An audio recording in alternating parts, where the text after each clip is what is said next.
Bismillahirrahmanirrahim. Baik, begitu ditiupkan sangkakala, maka matilah semua makhluk. Itu yang terjadi. Kemudian terjadilah benturan-benturan kiamat, hari kiamat, dan banyak ayat Al-Quran yang lain juga menyebutkan maka planet-planet akan bertabrakan dan seterusnya. Kemudian pada saat itu manusia akan dibangkitkan dengan tiupan sangkakala yang kedua, dan turunlah hujan, gerimis tadi lalu membuat mereka bangkit. Nah, pada saat mereka bangkit ada hadis Nabi SAW yang berbunyi, riwayat Bukhari. Kata Nabi SAW, semua laki-laki akan dibangkitkan seperti ayahnya Adam, 60 siku ke langit, 27,5 meter. Dan semua perempuan seperti Hawa, istrinya, ibu kita, alaihissalatu wassalam. Kemudian 40 siku ke langit, 17,5 meter. Lalu kemudian dibangkitkan tanpa baju, tanpa khitan, dan tanpa alas kaki. Lalu keluar dalam riwayat Bukhari yang lain berbunyi, Aisyah berkata, ya Rasulullah, ya, bukankah mereka bisa saling lihat melihat? Kata Nabi SAW, bukan, hari itu bukan seperti yang kau bayangkan wahai Aisyah. Dibangkitkanlah mereka. Lalu ada riwayat lain menjelaskan, kata Nabi SAW, riwayat Imam Ahmad, bahwasanya akan setiap Nabi akan berdiri dan diikuti oleh umatnya di belakang. Setiap Nabi akan berdiri dan diikuti oleh umatnya di belakang, gitu kan? Jadi nanti misalnya pengikut Nabi Isa, pengikut Nabi ini, dan kata Nabi SAW akan ada Nabi pun dibangkitkan sendirian, karena nggak ada yang ikut dengan dia. Kan dalam sebuah riwayat yang sahih, riwayat Hakim, berbunyi kata Nabi SAW, waktu ditanya tentang jumlah para Nabi, beliau mengatakan jumlah Nabi 120.000, diantaranya 313 Rasul. Yang diceritakan kepada kita berapa? 25 Nabi dan Rasul. Jadi masih banyak. Dari Rasul saja yang 313, kita cuma dapat 25, itu pun masih ada Nabi diantaranya, bukan semua Rasul. Ini jumlahnya 120.000, jadi masih banyak kita belum tahu kisahnya. Nah, sudah kita jelaskan di pasal masalah iman kepada para Nabi dan Rasul. Baik, mereka akan dibangkitkan di belakang Nabi-Nabi mereka. Kemudian para Nabi-Nabi diberikan naungan oleh Allah Subhanahu Wa Taala. Lalu manusia akan tenggelam sesuai dengan kadar keringatnya masing-masing. Ini semua apa yang saya sampaikan teman-teman akan ada dalil yang saya sebutkan ya. Jadi semua akan ada dalil, karena ini rentetannya bahasan kita malam ini akan kita hubungkan dengan buku yang lain nanti. Kita akan bahas tentang surga dan neraka. Judulnya Rasulullah SAW cerita surga dan neraka. Nanti akan saya bawakan bukunya insya Allah. Itu akan kita pelajari untuk melengkapkan bahasan kita. Karena Syekh Abu Bakar rahimahullah menjelaskan di sini hanya secara global tentang kiamat itu benar terjadi. Lalu itu di pasal ke-10, pasal ke-11 tentang surga dan neraka. Tentang kuburan, nikmat dan siksa kubur. Hanya itu saja. Setelahnya langsung pindah ke masalah bahasan lain. Sudah tidak masuk lagi ke masalah kiamat. Padahal masih ada rangkaian surga dan neraka. Makanya kita datangkan buku lain pelengkapnya. Nanti insya Allah saya akan perlihatkan. Baik. Setelah itu teman-teman sekalian, semua manusia akan tenggelam sesuai dengan kadar keringatnya. Dan di buku itu nanti akan panjang lebar dari dalilnya semua. Riwayat-riwayatnya, hadisnya lebih panjang daripada apa yang kita bahas sekarang. Kemudian pada saat itu manusia karena jenuh, maka ada di antara mereka yang datang kepada Adam alaihissalam, dan mereka mengatakan, wahai Adam, engkau ayah kami, engkau manusia pertama diciptakan. Lalu dipuji-pujilah Adam alaihissalam. Lalu mereka mengatakan, mintalah kepada Allah agar Allah datang mengadili kami. Karena Allah waktu itu lagi marah, murka, sebagaimana akan disebutkan nanti. Kan? Kata, datanglah agar Allah datang menghakimi kami ke surga atau ke neraka. Karena jenuhnya manusia pada saat itu, maka mereka berharap ke neraka pun dia, padahal neraka mereka belum tahu, lebih pedih daripada itu. Maka Adam alaihissalam berkata, saya tidak mampu, saya tidak bisa. Karena hari ini Tuhanku murka, belum pernah murka sebelumnya. Dari dosa-dosanya, banyaknya dosa-dosa yang terjadi, gitu kan?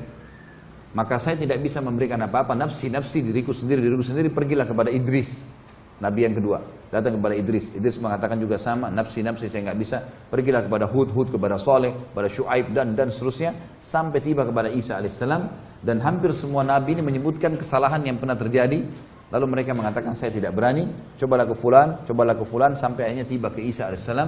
Dan kata Nabi SAW, Isa tidak menyebutkan kesalahannya alaihissalam. Dan kemudian dia pun mengatakan, cobalah ke Muhammad. Dan beliau mengatakan, apakah kalian tahu nanti bagaimana orang hari kiamat mengetahui, mengenalku siapa aku, sehingga aku adalah pimpinan anak Adam. Maka para sahabat diam.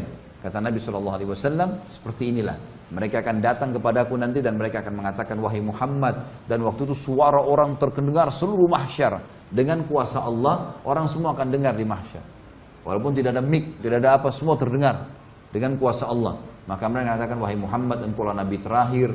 Dengan mula risalah ditutup kenabian, dan engkau diutus untuk seluruh alam semesta. Jadi semua manusia yang belum pernah ketemu beliau pun mendengar, oh ternyata ini orangnya ini. Nabi Muhammad SAW, Nabi terakhir ini nih orangnya. Gitu kan? Maka mereka muji-muji lalu mereka mengatakan, hai Muhammad, mintalah kepada Allah ya agar datang menghakimi kami. Kata Nabi SAW, ana lahu, saya pemiliknya, saya pemiliknya. Lalu saya pun menuju ke singgasananya Allah, ke arsy-Nya Allah, kemudian saya sujud. Ya. Dan Allah yang maha tinggi dan maha pemurah, Azza wa Jal, membukakan kepadaku puji-pujian, hamd, ya, yang tidak pernah dibukakan untuk orang sebelumnya, sebelum aku. Lalu aku pun sujud, Allahu a'lam berapa lama, kata Nabi SAW. Beliau sendiri tidak tahu. Beliau cuma mengatakan aku sujud sampai terdengar Allah Azza wa Jal berkata, ya Muhammad irfa' ra'sak washfa' tushfa'. Hai Muhammad, angkat kepalamu, berikanlah syafaat, kau akan diterima syafaatmu. Maka Nabi SAW di situ mengeluarkan dua syafaat. Syafaat ammah, syafaat khassa. Syafaat ammah ini syafaat umum, agar Allah datang. Syafaat artinya pertolongan ya, pertolongan umum untuk semua manusia, makhluk, agar Allah datang mengadili. Syafaat yang khusus diberikan untuk orang beriman. Dan pada hari kiamat teman-teman semua dibangkitkan, dari manusia, dari jin, dari hewan-hewan, dari tumbuh-tumbuhan, dari batu, apa semua dikeluarkan sama Allah kembali. Dari mana dalilnya? Hadis tentang masalah sholat, yang kata Nabi SAW, kalau seorang di antara kalian sholat di sebuah tempat maka akan jadi saksi hari kiamat. Ini ulama mengatakan bukti bahwasanya akan keluar, dibangkitkan, dikeluarkan oleh Allah SWT. Kemudian ada hadis Nabi SAW juga yang berbunyi, disebutkan juga oleh Ibnu Katsir dalam tafsirnya tentang masalah ini. Nanti Allah SWT akan membangkitkan hewan-hewan dan Allah akan menghakimi dua domba yang saling tanduk. Kenapa yang satu menanduk yang lainnya? Dengan kemahaadilannya, gitu kan? Tapi tentu teman-teman tidak usah ditanya hewan-hewan nanti kemana, Allahu a'lam, nggak ada dalilnya. Yang penting antum selamat. Nggak usah tanya macam-macam, gitu kan? Itu intinya. Tapi memang ada hadis menjelaskan ada unta yang menanduk, ditanya oleh Allah kenapa dia menanduk, gitu kan? Saking keadilan Allah SWT menyebar di mana-mana. Baik. Kemudian pada saat itu Allah SWT menghakimilah manusia. Didatangkanlah timbangan, dan timbangan ini memiliki lisan. Di dalam hadis dikatakan memiliki lisan yang akan memuji orang beriman dan akan menghardik orang-orang yang kafir, gitu kan? Ditimbanglah amal, dan timbangan tersebut datang dengan neraca keadilan. Neraca keadilan. Tidak akan pernah bisa menimbang, tidak akan menimbang kecuali amal. Sampai-sampai kata Nabi SAW akan datang seseorang yang badannya besar. Bayangkan kalau tinggi kita pada saat itu 60 siku ke langit. 27,5 meter. Dan Adam alaihissalam itu tingginya 27,5 meter, lebarnya itu 7 meter kurang lebih. Itu luar biasa. Semua manusia akan begitu, laki-laki.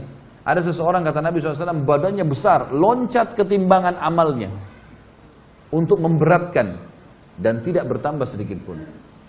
Dan tambah cuma amal solehnya. Tidak ada gunanya dia loncat itu pun tidak akan bermanfaat.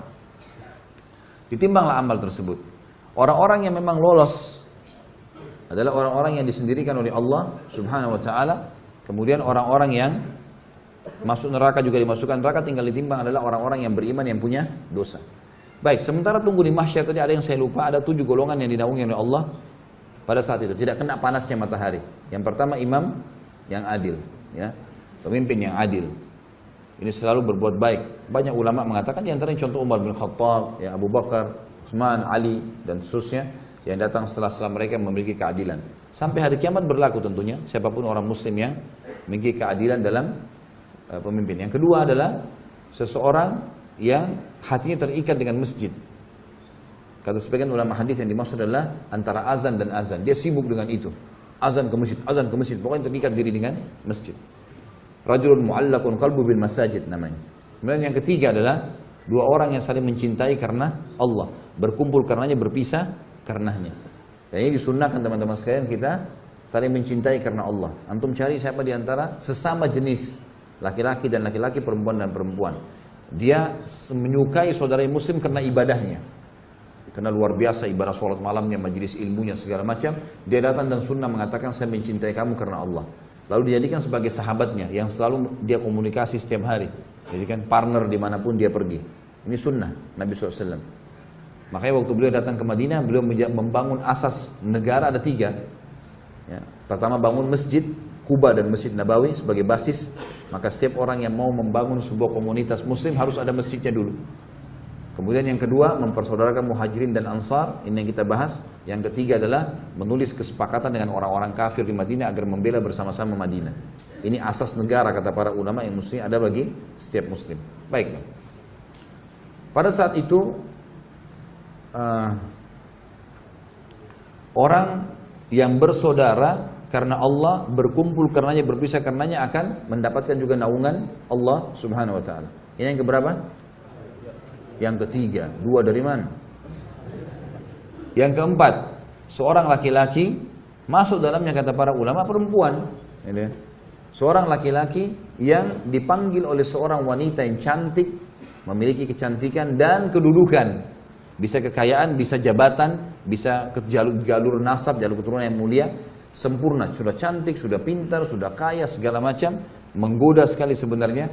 Mengajak dia berzina, lalu dia mengatakan saya takut karena Allah. Kemudian yang kelima adalah seseorang yang mengingat mengingat Allah sendirian lalu dia menangis. Ini juga fadilah orang yang menangis karena Allah Subhanahu wa taala, ya. Makanya dalam hadis lain dikatakan tidak akan tersentuh api neraka dua mata yang menangis karena Allah. Jadi dia lagi sholat malam, dia ingat dosanya, dia bertobat sama Allah, dia ingin masuk surga, minta surga, dia ingin minta diberkahi, minta diselamatkan dan seterusnya. Ini adalah orang-orang yang jelas masuk di sini. Ya. Kemudian yang keenam adalah orang yang berinfak dengan infak atau sedekah yang dia keluarkan dengan tangan kanannya sampai tangan kirinya tidak tahu. Tentu kata ulama hadis ini dimaksud ya, kinayah dalam arti kata tangan kanan, tangan kiri. Kalau kita keluarin ini saya kasih marwan air, tetap aja tangan kiri ada di sebelah saya. Tapi ini gambaran, artinya kalau tangan kirinya tidak tahu, maksudnya adalah orang lain. Kalau tangan kiri tidak tahu, apalagi orang lain. Saking dirahasiakannya dia. Sedekah itu dirahasiakan. Itu akan masuk sebagai orang yang dinaungi nanti. Jadi dia suka bersedekah. Ini fadilah orang yang bersedekah, tapi dirahasiakan. Jangan baru sedekah 1.000 rupiah sudah satu kampung tahu. Harusnya memang dirahasiakan, gitu kan. Ini sudah sumbang AC. Oh, si fulan sudah sumbang sekian. Tidak perlu sebut. Urusan antum dengan Allah Subhanahu wa taala sudah selesai. Ya, amal baik sudah dicatat oleh malaikat. Tentu ada sekretarisnya Allah Subhanahu wa taala. Maka Anda kutip di sini ya. Ini artinya Allah Subhanahu wa taala menjadikan untuk kita penulis, sekretaris kita ini menulis semuanya amal-amal saleh kita. Yang terakhir yang ketujuh siapa yang tahu? Hah? Ada yang ingat? Hah? Pemuda yang tumbuh di jalan ketaatan kepada Allah. Ini sengaja saya terakhirkan teman-teman untuk antum paham. Jadi ternyata anak muda itu kalau dia dalam keadaan ketaatan kepada Allah punya fadilah. Kalau antum pernah melalui masa-masa ada dosa teman-teman sekalian, jangan wariskan ke anak-anak. Biarkan dia tumbuh dalam ketaatan. Kalau kita baru bisa baca Quran di umur 20 tahun, 25 tahun, 30 tahun teman-teman, anak kita harus hafal Quran di 6 tahun. Target harus berubah. Ini punya fadilah sendiri. Jadi anak muda yang tumbuh dalam ketaatan Allah. Sampai kata Nabi SAW dalam hadis lain, Inna Allah yu'jubu min syabin laysa lahu sabwah.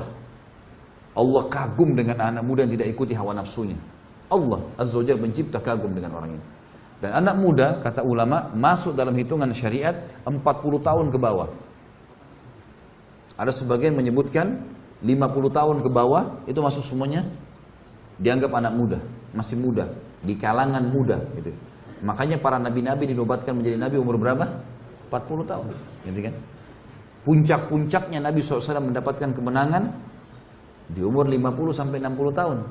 Karena fase kemenangan di mana? Di Madinah, 10 tahun terakhir. Nabi SAW meninggal umur 63 tahun kan? Jadi kalau kita mundur 10 tahun berarti umur 53 tahun tuh fase keemasan. Sampai 63 tahun beliau meninggal dunia. Kalau dalam ilmu tarbiyah disebutkan bahwasanya kejiwaan maksudnya, ya, tapi di dalam agama, pandangan agama ya, itu dibagi fase-fase semangatnya orang per 20 tahun. 20 tahun pertama itu puncaknya fase keemasan. Di situ orang mau punya prestasi. Umur 20 tahun kedua berarti 40 tahun. Itu fase di mana orang mengejar sebuah prestasi. Apa ini? Saya harus jadi apa? Yang ketiga fase 60 tahun. 20 tahun yang ketiga.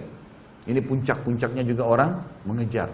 Biasanya umur-umur 60 tahun itu kalau orang biasa di akademik, dia berusaha mengejar prestasi tertentu. Karya tulis kah, gelar profesor kah, apalah ya, seperti itulah ya. Jadi dia pengen punya prestasi tertentu. Yang jelas teman-teman sekalian, di sini yang terakhir adalah anak muda, dan bersyukurlah kita karena ada pendapat ulama yang mengatakan 50 tahun ke bawah masih dihitung, berarti dengan kita menjaga ketaatan pada Allah di umur-umur kita sekarang, insya Allah kita termasuk di dalamnya, gitu kan? Maka ini poin penting teman-teman sekalian. 7 orang ini dapat naungan Allah, di mana naungan tidak ada naungan kecuali naungan Allah pada saat itu. Baik, kita masuk ke masalah timbangan amal. Ditimbanglah amal-amal orang, timbanglah amal-amal orang, dan yang akan ditimbang hanya amal baik dan amal buruk. Yang sempat kita taubat darinya tidak ada timbangan tentunya, tapi tetap tercatat di buku amal kita. Orang pernah zina, orang pernah dusta, dia tahu ini pada saat ini, supaya ada bukti bahwa saya malaikat memang mencatatnya. Ya? Makanya Allah SWT pada saat mengatakan, A'udzubillahi minasyaitonirrajim, ma yalfidhu min qaulin illa ladaihi raqibun atid. Tidak ada satu huruf pun yang lewat dari mulut mereka, perbuatan mereka, kecuali akan dicatat oleh Raqib dan Raqibun Atid. Raqib Atid ini ada yang mengatakan adalah istilah bagi pengawasan, gitu kan. Ada juga yang mengatakan nama malaikat, tapi istilah bagi pengawasan, gitu. Baik, ini menandakan bahwasanya semua akan tercatat, semua akan tercatat. Tapi yang ditimbang nanti sebagai dosa adalah yang tidak sempat dia taubat. Makanya Nabi SAW mengatakan, saya bertobat kepada Allah sehari 70 sampai 100 kali. Kalau sebagian ulama hadis, kalau orang bertaubat kepada Allah sehari 100 kali, kalau Allah dengan kemahamurahannya mau memaafkan satu taubat, satu istighfar itu, satu dosa, maka 100 dosa kita bersih. Dan umumnya manusia tidak mengerjakan 100 dosa dalam sehari. Ini pendapat tentunya ya, pendapat. Maka ini kemuliaan, artinya alhamdulillah Allah mudahkan kita mendapatkan kemudahan-kemudahan memahami seperti ini. Baik. Kemudian setelah itu, setelah di timbangan amal, kalau yang lebih berat walaupun sedikit amalnya, maka akan mendapatkan kelolosan pahala. Maksudnya lolos masuk surga. Baik. Ada sebuah hukum di sini. Kalau seandainya seseorang ditimbang amalnya hari kiamat, lalu dia sudah lolos. Ini ulama mengatakan orang yang sudah lolos dari timbangan amalnya, dia akan diberikan kesempatan memberikan syafaat. Jadi yang dimaksud dengan syafaat mukminin, syafaat orang-orang beriman. Kapan mereka memberikan syafaat? Pada saat timbangan amalnya sudah lolos. Jadi misal seseorang punya 200 pahala. Dia punya anggaplah 2000 pahala, dia punya dosa 1000. Sekarang otomatis 2000 dengan 1000 lolos kan? Dia punya berapa lebih? 1000 lebih. Nah, sebagian ulama, saya bilang di sini sebagian, mereka mengatakan bahwasanya orang ini bisa memberikan syafaat 1000 pahala kepada orang yang dia suka. Saudaranya kah, kerabatnya kah, mungkin ada lagi timbang amal butuh 900 dikasih sama dia. Tapi bukan berarti pahalanya dikasih ya. Enggak. Allah dengan kemahamurahannya karena dia punya lebih 1000, dia boleh memberikan nilai 1000 kepada orang, tapi tidak dikurangi pahala dia. Bukan ini yang dikasih ke dia, enggak. Karena ini nanti akan menentukan derajat di surga. Kita masuk surga dengan rahmat Allah, tapi menentukan derajat di surga adalah amal-amal kita kan. Jadi nilainya, kita ada lebih 1000, Allah kasih. Nah, karena kau punya lebih 1000, kau boleh tolong orang 1000. Silakan, 1000 pahala juga. Punya 10.000 ya 10.000, punya 100.000 ya 100.000, punya 1.000.000 ya 1.000.000. Sampai kata Nabi SAW akan datang nanti seseorang hari kiamat memberikan syafaat sampai seperti satu suku Mudar. Suku Mudar ini suku induknya orang-orang Arab, jumlahnya jutaan orang di bawahnya. Nanti ada satu orang kata Nabi SAW hari kiamat ya, akan memberikan syafaat sampai seperti suku Mudar. Saking banyaknya pahalanya dia, ditimbang dosanya sedikit, lolos. Maka dia akan berikan syafaat, si fulan kasih sekian, si fulan kasih sekian, si fulan lolos. Nah, itu juga akan kita ulangi nanti riwayat insya Allah pada saat bahas tentang buku Rasulullah SAW cerita surga neraka. Berikut riwayat-riwayatnya di buku mana, siapa yang riwayatkan, nomor hadisnya dan seterusnya. Baik, pada saat itu diberikanlah syafaat-syafaat, pertolongan-pertolongan, dan tidak akan masuk neraka kecuali orang yang betul-betul luar biasa. Beberapa kejadian besar di timbangan adalah diantaranya ada namanya hadis bitaqah dalam hadis Bukhari. Hadis kartu. Kartu di sini maksudnya adalah bitaqah, bahasa Arab orang bilang kartu, seperti kotak kartu dan seterusnya. Kata Nabi SAW nanti akan datang seseorang membawa pahala membawa dosa bergulung-gulung. Dosanya banyak sekali.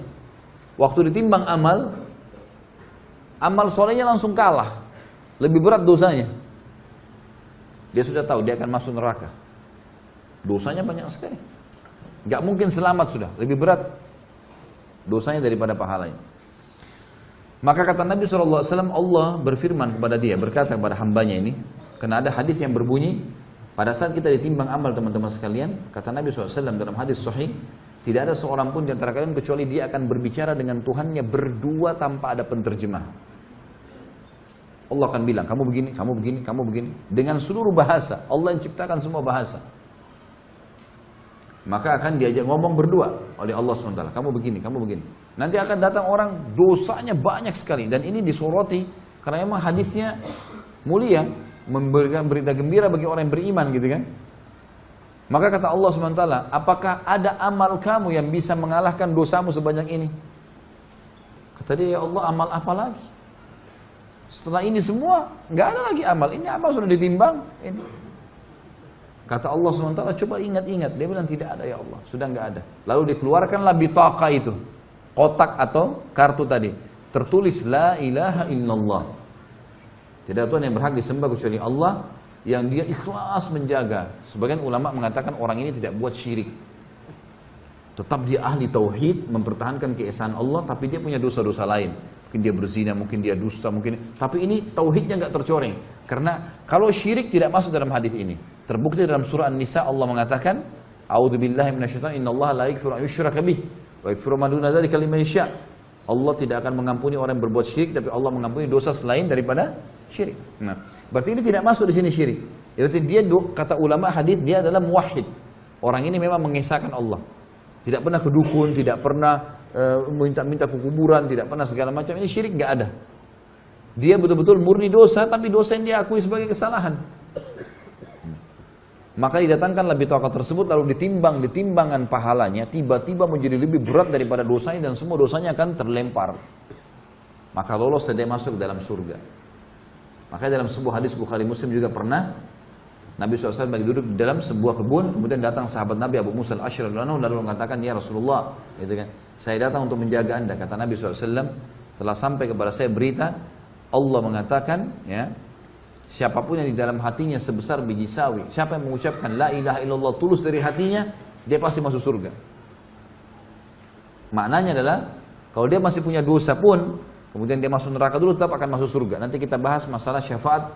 Kalau kita bahas surga dan neraka, nanti akan ada orang-orang yang sudah belang-belang di neraka, sudah bolong, sudah hangus, keluar asap, dikeluarkan oleh orang-orang mukmin dan Nabi SAW dari neraka.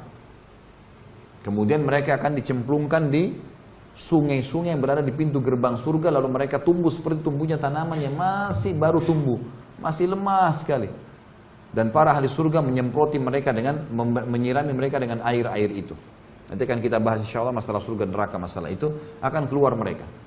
Maka kata Abu Musa al-Asy'ari, Rasulullah, apakah boleh saya sebarin ke orang-orang ini?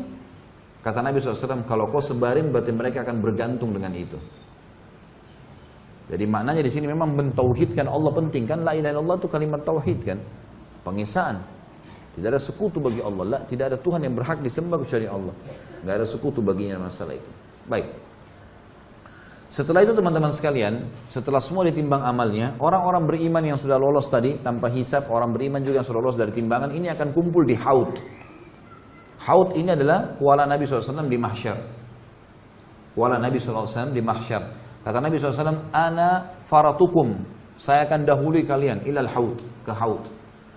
Lalu beliau pun mengatakan, saya akan tunggu dan saya akan melihat satu persatu orang yang lolos di Haud. Mereka akan minum, dan siapapun yang minum dari haud tidak akan pernah haus selamanya. Yang tidak minum di situ hanya orang kafir, musyrik, orang munafik, dan orang-orang yang dasarnya mukmin tapi banyak dosanya, masuk neraka dulu karena dosanya lebih berat daripada amal solehnya. Maka ini akan pergi. Tentu ada juga orang-orang yang buruk nanti di timbangan amal ya. Orang yang banyak pahalanya, ada sholatnya, ada puasanya, ada zakatnya, ada ini, tapi dia buruk hubungan dengan manusia. Pernah caci maki orang ini, pernah menghina orang ini, pernah mengambil haknya orang ini, tidak pernah minta maaf. Maka orang-orang ini nanti akan datang, kata Nabi SAW, orang yang bangkrut. Apa kalian tahu siapa orang yang bangkrut? Kata para sahabat, ya Rasulullah, yang dirham dinarnya habis. Kata Nabi SAW, tidak. Bangkrut adalah orang yang datang hari kiamat membawa pahala sholat, zakat, puasa, haji, tapi sisi lain pernah caci maki orang ini, pernah pukul orang itu, pernah mengambil haknya orang ini, dan mereka meminta kepada Allah di hari kiamat di timbangan. Ya Allah, orang ini begini, diambilin. Ya Allah, orang ini begini, didatangin semua. Ini dengan keadilan. Nggak ada yang bisa tersembunyi, nggak ada sogok-sogokan. Semua kena pada saat itu. Kalau habis pahalanya karena orang nuntut, masih ada yang nuntut, diambil dosa-dosa orang yang menuntut diberikan kepada dia. Maka itu adalah orang yang bangkrut sebenarnya. Karena